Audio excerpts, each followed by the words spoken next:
வணக்கம். துலாம் ராசியில் ராகு.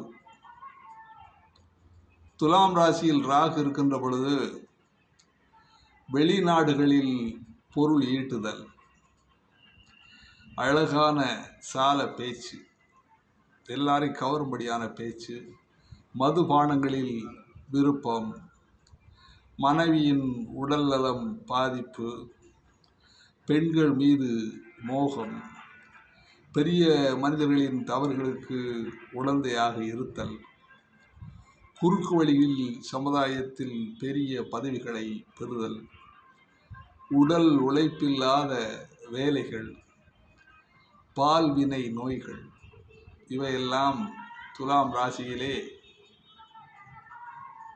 ராகு இருக்கின்ற பொழுது ஏற்படும் என்பதை இங்கே இந்த காணொலியில் விளக்கி இருக்கின்றோம். வாழ்க வளமுடன்.